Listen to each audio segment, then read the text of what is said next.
ஆழ்வார் திருவடிகளே சரணம், பெருமானார் திருவடிகளே சரணம், ஜீயர் திருவடிகளே சரணம்.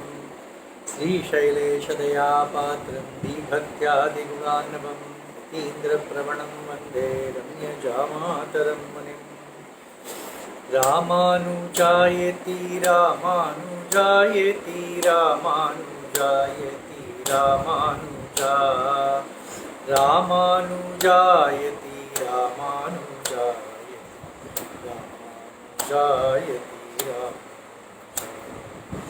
ராமானுஜாயதி ராமானுஜாயதி ராமானுஜாயதி ராமானுஜா ராமானுஜாயதி ராமானுஜாயதி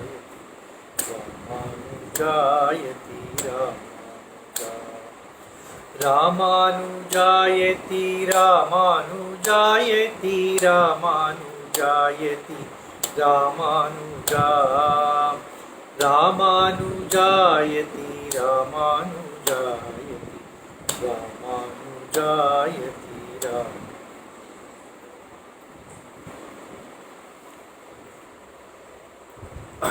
वरवर मुनि श्रीरंगम में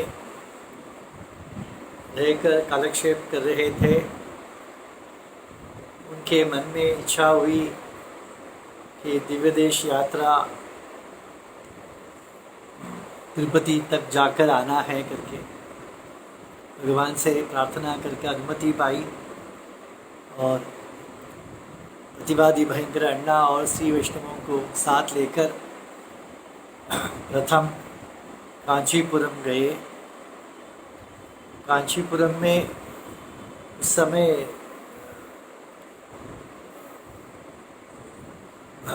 भगवान का वैशाख महीने का ब्रह्मोत्सव का समय था. वहाँ पर भगवान का मंगलाशासन करके 3-4 दिन वहाँ ठहरे. तो तीसरे दिन भगवान गरुड़ वाहन पर आरूढ़ होकर सवारी उनकी निकली. आँख भरकर सवारी के दर्शन करके मंगलाशासन किया. उस समय वहाँ इरिम्बी से कुछ श्री वैष्णवों को लेकर आए हुए थे. उन्होंने वरवर जी को देखा, अपने आचार्य को देखा और दंडवत प्रणाम किया और मूर्छित हो गए. आधे घंटे तक मूर्छित थे. को उठाकर उनको सांत्वना की मामुनि जी ने और उनके देखिए आचार्य भक्ति देखिए, उनके हाथ पकड़कर भगवान के दर्शन के लिए ले गए. वरदराज भगवान का दर्शन किया और तीर्थ प्रसाद छटकोप आदि पाकर वहाँ के लोगों ने उनके लिए मठ की व्यवस्था की थी. वहाँ पर ठहरे हुए थे. वहाँ के लोग आकर मामुनि से सदुपदेश के लिए प्रार्थना किया. मामुनि ने आचार अनुष्ठान के बारे में उनको समझाया. दिव्य प्रबंध का अनुष्ठान अनुसंधान इस प्रकार करना चाहिए, उसकी आवश्यकता है, ये सब उनको समझाया. और तब उन लोगों ने मामुनि से प्रार्थना किया कि आप तो अब चले जाएंगे, आपके प्रतिनिधि के रूप में हमें एक श्री वैष्णव को यहाँ पर नित्यवास करने के लिए अनुमति दीजिए. उनसे हम सब कुछ सत संप्रदाय के विचार सब ग्रहण कर लेंगे. तब वरवर मुनि जी ने तोताद्रि जी से कहा कि अप्पाचियार अण्णा को बुलाओ. अप्पाचियार अण्णा कौन? अप्पाचियार जिसके वजह से सब कंदाड़े अण्णन आश्रित हुए थे मामुनि जी के, वे अप्पाचियार. उनके पिताजी थे तिरुमजनम अप्पा. तो उनके अप्पाचियार के जो पुत्र थे अप्पाचियार अण्णा, जो वे तोताद्रि जी से समाश्रित हुए थे. तोताद्रि जी का समाश्रय प्राप्त किया था उन्होंने मामुनि के कहने पर.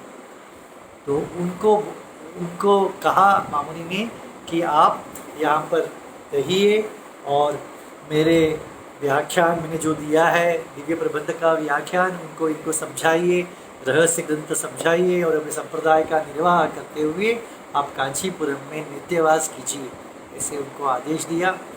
फिर वहाँ से निकलकर तिरुपुटकुई विजय राघवन का दर्शन करते हुए घटिकाचल में भगवान का दर्शन करते हुए इरम्बी गाँव आए, क्योंकि अप्पा साथ में थे, इरम्बी अप्पा, उनको भी छोड़ना था तो इरम्बी आए। और इरम्बी में इरम्बी अप्पा के कारण अनेक लोग मामुनि के आश्रित हुए थे। वो एक उस गांव को बड़े मुनि जी ने उत्तर श्रीरंग ऐसा नाम दिया, और वहाँ के श्री वैष्णवों को वरवर मुनिदास इस नाम उन लोगों को दिया गया, क्योंकि बहुत से लोग, गांव भर के लोग माँ मुनि के आश्रित हुए थे। तो वो दिव्य गांव बन गया था।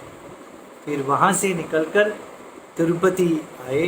तिरुपति में नीचे रामानुजाचार्य का मंगलाशासन करके, उसके पश्चात रामानुजाचार्य से प्रतिष्ठित गोविंदराज भगवान का दर्शन करके, और छठक आழ்वार आदि का मंगलाशासन करके ऊपर तिरुमले में आ गए। तिरुमल में आते ही वहाँ के जीयर जो थे, एकांगी, सब श्री वैष्णव, सब लोग भगवान के प्रसाद लेकर उनका स्वागत करने के लिए आए। तो उनके साथ ही प्रदक्षिणा करते हुए अनंताழ்वान से निर्माण किया हुआ रामानुजन नामक नंदवन को देखा, नंदवन का मंगलाशासन किया। फिर क्षेत्र भगवान आदिवराह भगवान जो है उनका दर्शन किया।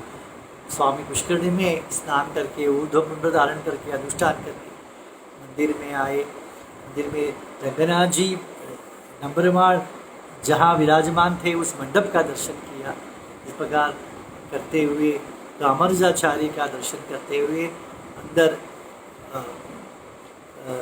राम जी के दर्शन करते हुए वेंकटेश भगवान का पूर्ण रूप से मंगलाशासन के तीर्थ प्रसाद पाया। फिर वहाँ से निकले तो वहाँ के लोगों ने भी उनसे प्रार्थना किया और सदुपदेश के लिए प्रार्थना, और उनके विनंती को स्वीकार करते हुए वहाँ पर एक छोटे जीयर का भी एक मठ स्थापन किया, क्योंकि षटकोप मुनि कहते हैं कि सर्वकाल सर्व अवस्था में तिरुपति भगवान का सेवा करना चाहिए। तो यदि कुछ हो गया, वहाँ के जो जीयर को कुछ हो गया, तो कुछ समय तक के लिए वहाँ पर कैंकर्य रुक जाएगा। तो कैंकर में रुकावट एक दिन का भी नहीं होना चाहिए, इसलिए वहाँ पर एक छिन्न जीयर मठ का स्थापना की। जब पेरिय जीयर वैकुंठ पेरिय जीयर मठ या पेरिय केळवी जीयर वहाँ के तिरुपति के परम पद प्राप्त होते हैं, तो तुरंत ही छिन्न जीयर उस स्थान को अलंकार करते हैं। तो इस प्रकार वहाँ पर सब व्यवस्था करके फिर वहाँ से निकलकर मधुरांतक आए। मधुरांतक में रामानुजाचार्य को महापूर्ण जी ने समाश्रय दीक्षा दिया था। उस वकुल वृक्ष का दर्शन किया जिसके नीचे दीक्षा दिया था रामानुजाचार्य को। उस रामचंद्र जी के दर्शन करके फिर आगे तिरुवाली नगरी, जहाँ परकाल स्वामी परकाल आழ்वार तिरुमंगे आழ்वार के नगरी में आ गए। उनके सौंदर्य पे लट्टू हो गए हमारे बड़े मुनि जी, और उन पर दो तीन पाशुरम के सौंदर्य पर वहाँ पर व्यक्त किया। उसके पश्चात फिर वहाँ से निकलकर तिरुकन्नपुरम आए। वहाँ पर तिरुकन्नपुरम से भगवान से तिरुमंगे आழ்वार का बड़ा प्रेम था, इसलिए तिरुमंगे आழ்वार को वहाँ प्रतिष्ठा किया तिरुकन्नपुरम से। और फिर तिरुनरयूर आदि दिव्य देश करते हुए फिर आखिर में श्रीरंगम आ पहुँचे।